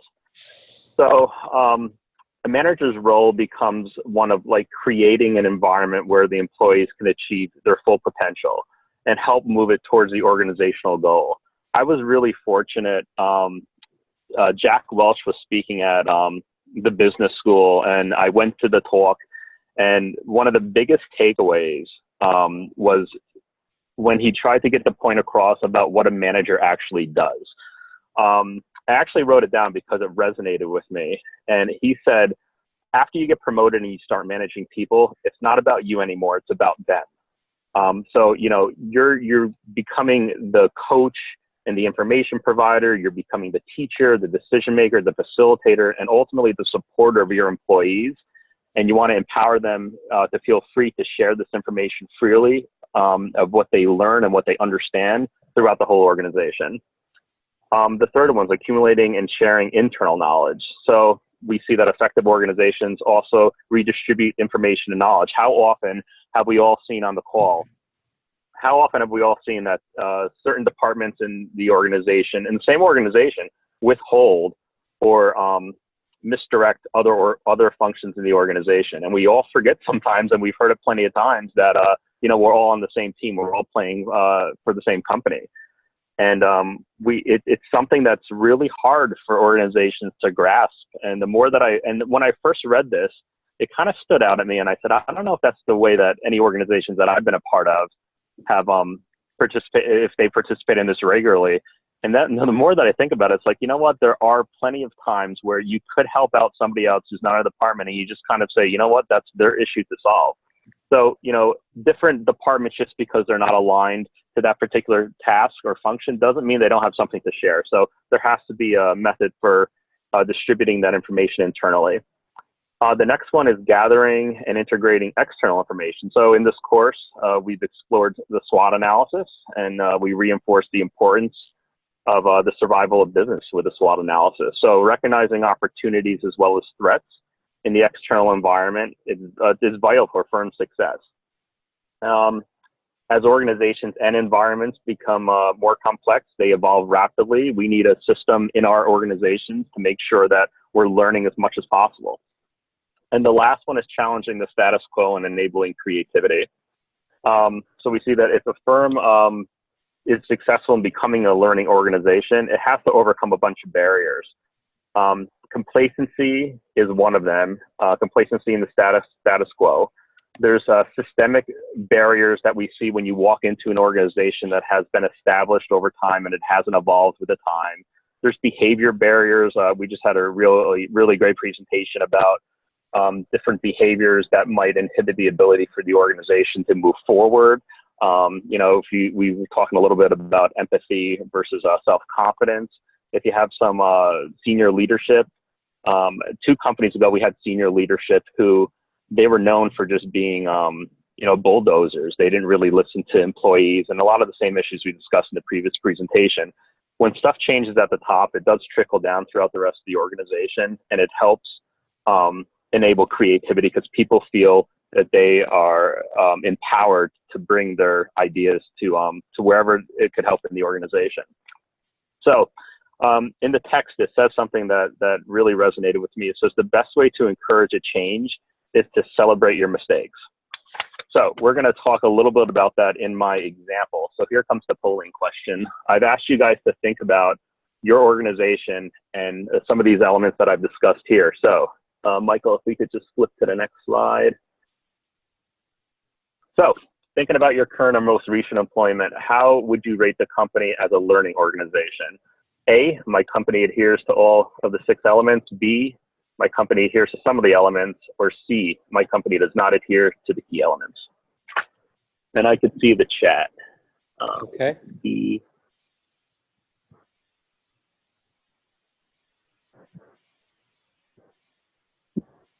Be honest, we're not going to tell your boss. This is being recorded. Moving down into B's and C's. Okay. So, my point of asking this question, and I actually had another question I was going to ask, but I thought this one was, might be the most useful, is, we all have different experiences depending on, our perception on how the organization executes any of those 6 steps that it was in my previous slide.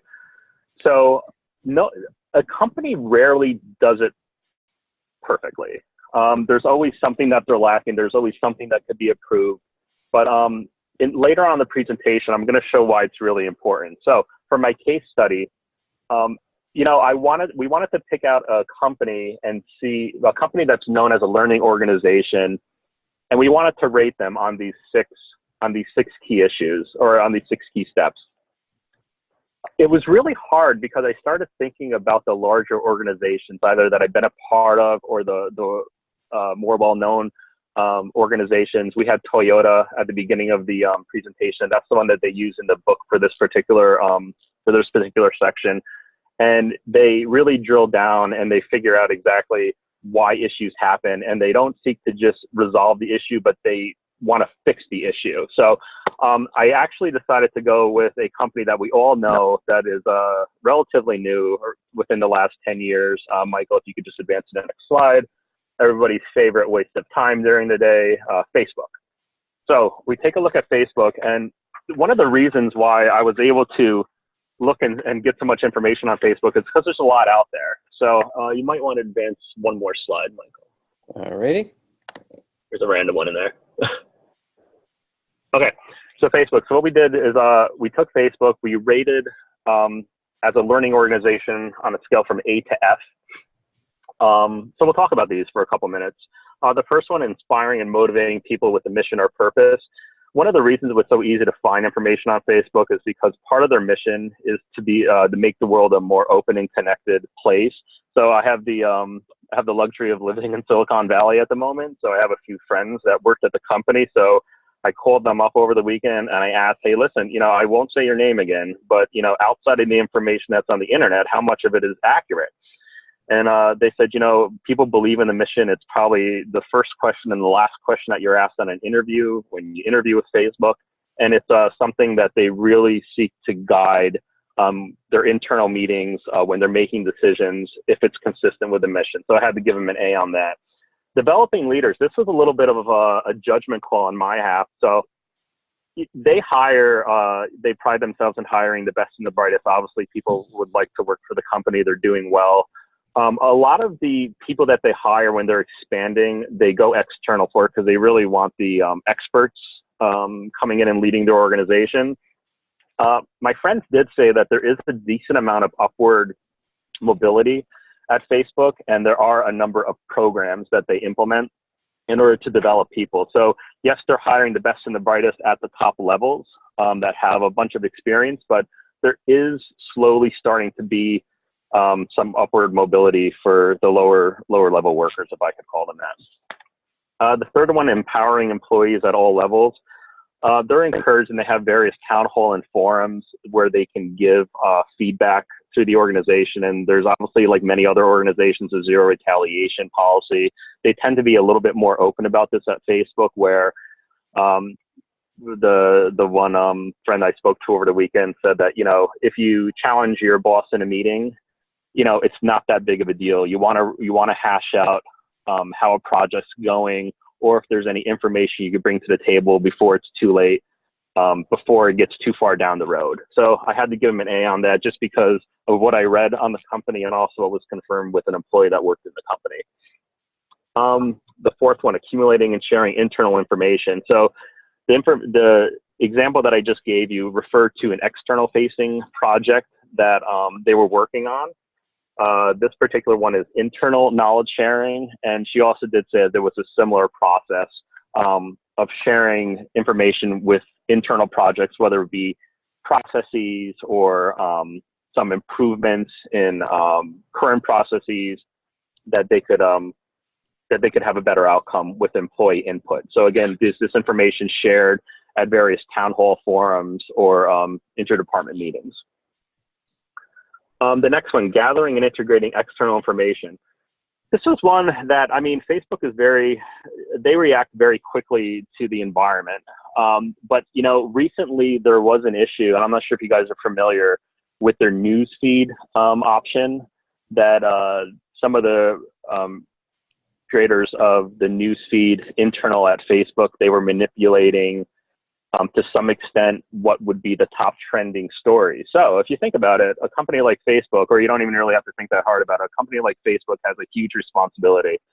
I think they said the average time that normal Facebook users check Facebook is about 9 or 10 times a day. Some are even higher, but I think that's the average.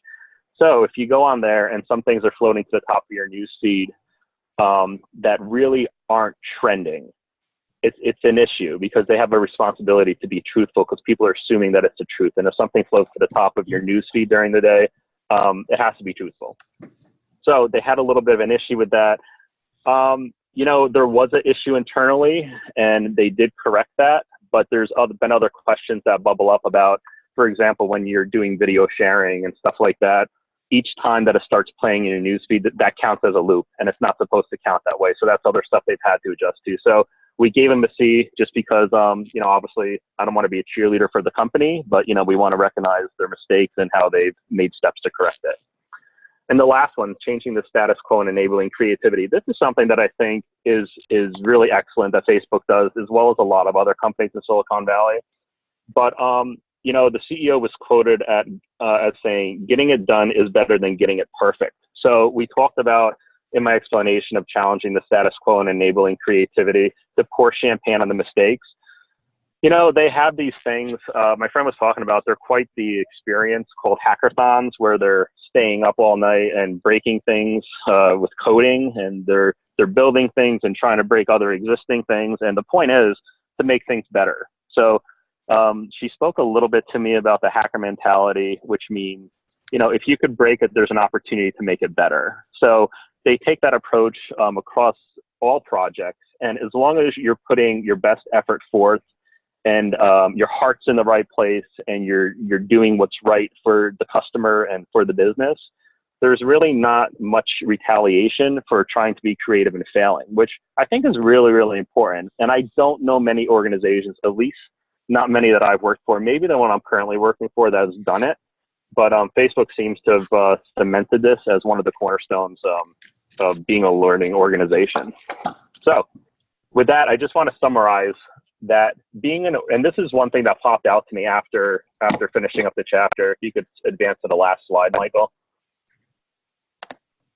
Okay, so an organization who is a successful learning organization will have a competitive advantage. One thing that jumped out to me is your product, your service, your idea, even your internal processes that make your company strong can easily be copied. You have employee turnover, they go to different companies. You can easily share what your company does. What you can't share is that it does it. You can't share that everybody's coming together, that there's a culture, that this stuff has been ingrained into their minds, that this is the way that we handle things at this organization. That's something that an employee can't easily carry to another organization. They might be able to talk about it and how well it works, but they might not be able to implement that as fast as your organization. So having a successful learning organization is definitely a competitive advantage for a business. So with that, I'll take any questions. Anyone want to raise their hand?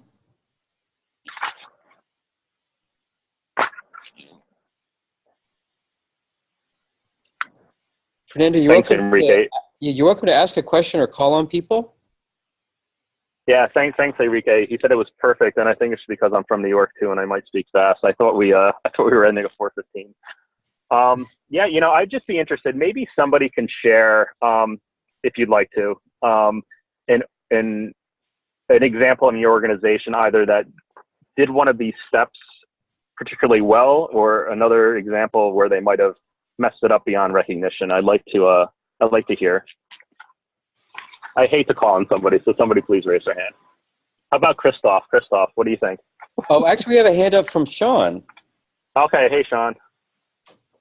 Yeah, I can take it. All right. So it was sorry, I I had a different idea in mind, Fernando, before you asked. I was just thinking, so based on the poll, not one of us said our companies are doing all 6 things that, would define success for an effective learning organization. Of the 6, is there one that you say, I'm not going to ask for a 1 through 6 in terms of priority, that maybe all 6 isn't realistic, but is there one in your research that you say you have to have and you have to do it right?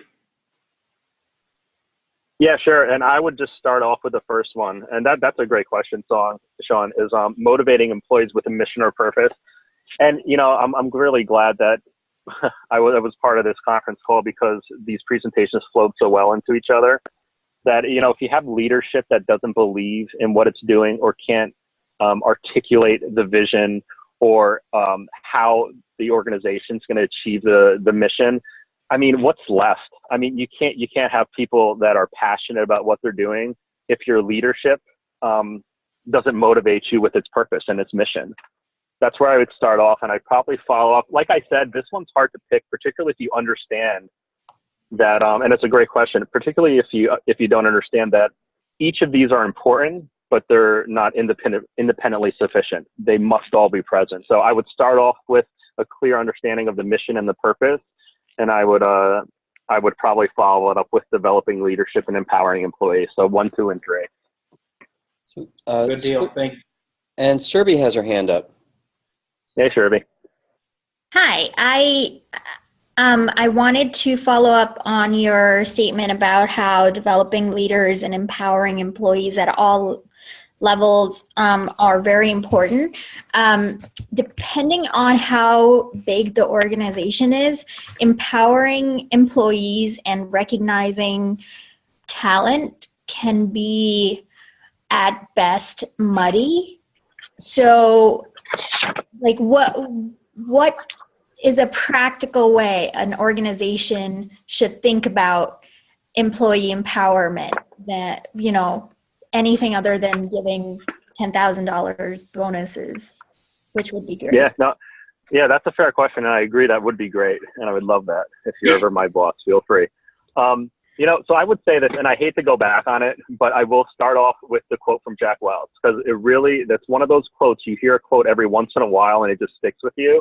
And this was one of them. He said, after you get promoted and you start managing people, it's not about you anymore, it's about them.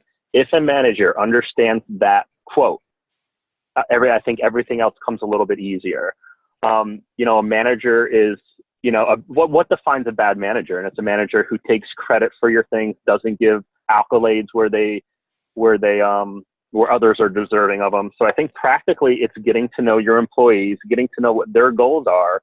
And it's not that hard. It's through performance reviews. I think you have 360 feedback. There's more information out there than I think can be digested these days, with ways that people can motivate their employees. But you have to have employees that are motivated, because you can't motivate someone who doesn't want to be motivated. But assuming that you have a motivated employee, the way that you empower them is, I believe, that you get to know them, you get to understand their goals and their priorities in life.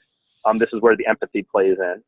And you understand how you could help them achieve their goals. And again, it's not about you anymore. It's about them when you're managing people. So, Fernando, that's my interpretation.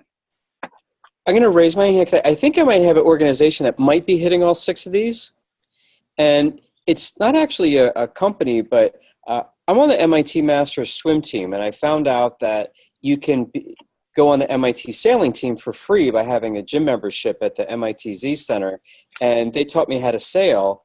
And from that, I made the leadership sailing program for the MIT Sloan School, which started last year because of what I learned on the racing team.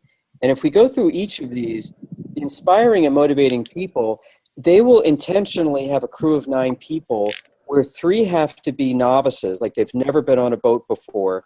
3 have to be registered crew who have a crew rating, meaning like they've passed a licensed exam. And then you have the remaining 3 can be in between people. And for developing leaders, they put everyone on the skipper track, where they give you a clear path with ratings and goals that you need to accomplish, being signed off by 2 skippers saying, yes, you've accomplished this goal, like doing a man overboard exercise twice. And it's about a 30-step process to get up there. For empowering employees, there's actually a shortage of skippers. So they encourage everyone who gets their crew rating to go up to try to become a skipper. And for accumulating and sharing knowledge is the minute you learn something like how to tack the boat, the next time you're on the boat, you have to teach how to tack. And then someone who knows more about you, like how to raise the main, then you learn how to raise the main. So when you're in that middle ground, you are learning and teaching on the same sail. And with the gathering and integrating external information, that app example with the astrological map was good. And then with the challenging the status quo, we're always trying to improve. So we've done really simple things like the optimal way to trim a sail. If you're going upwind, they found the actual angle that you want. And they put a piece of electrical tape on the line saying when this line is at this point on the boat, this is the perfect way to grind it. So in a race, all you have to do is pull the rope to where the electrical tape hits a point on the deck. So they improve it. Well, they'll find what the optimal angle is, and then they put the electrical tape on. Then they take a novice and say, okay, all you have to do is pull this line to the black tape. So that person becomes perfect immediately, and then they explain why it works. And the other so it's almost a motivating factor that they're doing it correctly, and then you find out the rationale on why. Yes, so that's one, and that's how we win races, because you're doing well, and then you're learning at the same time, but you're not screwing up while you're learning. And the other one that I found was most valuable is that you can't say hello to people on the boat. The first thing that you greet people with is, how can I help? And if there's something that you can help someone with, you have to ask for the help, that's actually hard for a lot of people, myself included. But you end up making this forced teamwork effort, and it's amazing when the whole thing works. It's like, it's incredible how well the whole thing operates. It's not a company, but it's how a sail team races. And it just seemed to be hitting all 6 of these. And that's the only example I can come up with. That's interesting, Mike. You know what? I like that approach on what can I help with? It's automatically setting the tone right off the bat for what you're there to do. That's a cool takeaway. Thanks for sharing that. It is, and the key to it is you really have to suppress your ego, and that can be hard for a lot of people. There's just no room for anyone to shine as an individual. It's just all about we are one organism, and that's how the mindset goes. And then everything's fine, but it will fall apart with one big ego. And very quickly, I'm sure. Yeah, so if anyone wants a sailboat ride next spring, let me know. We go out all the time. What can I help with? Good answer. Thanks for sharing that. Well, actually, what you guys can help with, we got hired by Executive Ed to do the advanced management program. So we take them for a half a day on a leadership sail. But we might get hired by the leaders of global operations at MIT. They've had a sample sail, but if we get hired to do that department, we do 2 practice sample sails where we will need 30 people per sample sail to basically test out our exercises and get the bugs out. So if anyone is interested in doing that, it's on the Charles River. You don't have to know how to sail. You're actually better off if you've never sailed before. But if you have an interest in that, just shoot me an email and I'll put you on the distribution list for next spring. And it's free. Very cool. Thank you. Sure. Thanks for asking. All right, good. And I believe that concludes today's session. We're going to be closing out 6 minutes early. Raise your hand if you have any final thoughts, comments. Otherwise, have a great evening, everyone, and thanks for coming in. And Serby, you have one hand up. Yes, Serby. Will you, wow, I lost my train of thought. I'm sorry. I was hoping that there was a way that we could access these PowerPoint presentations. Yes.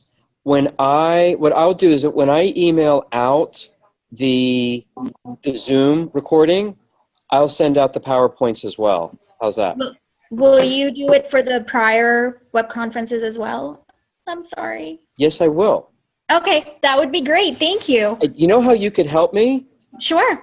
You could remind me with an email. That would be great. I will send you an email. Thank Beautiful. Okay, it takes a village. Thank you very much. you. Thanks. And Isabel, you have your hand up.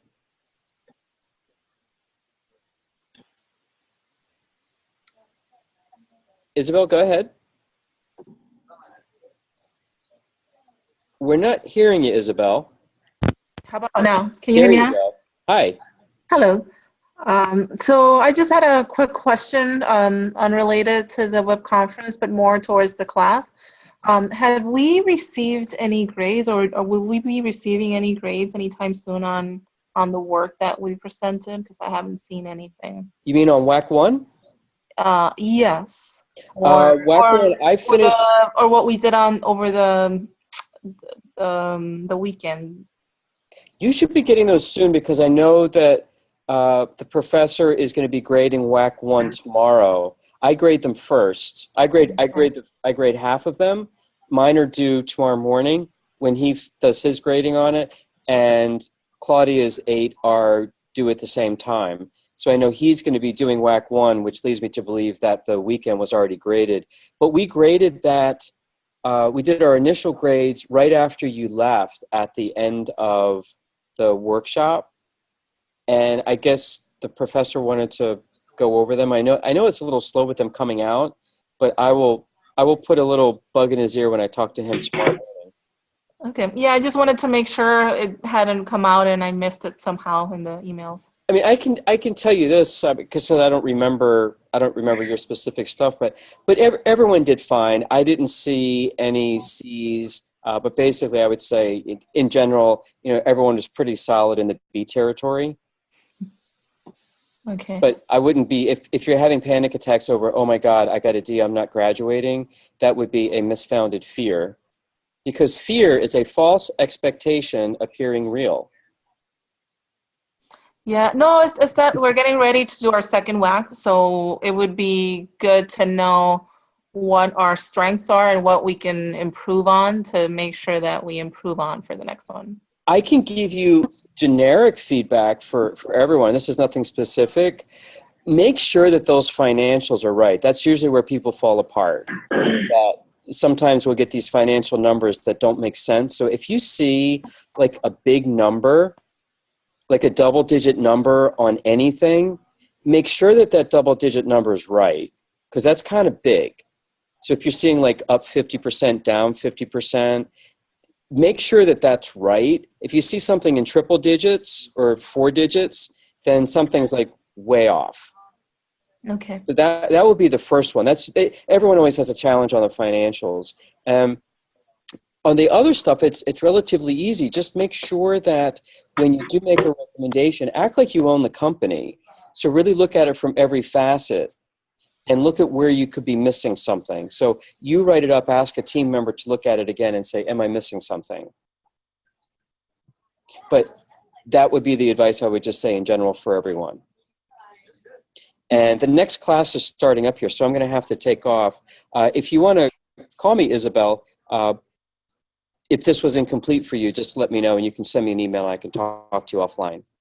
Okay. All right. Thank you so much. Okay, everyone. Have a good night. Good night. Okay. Bye-bye.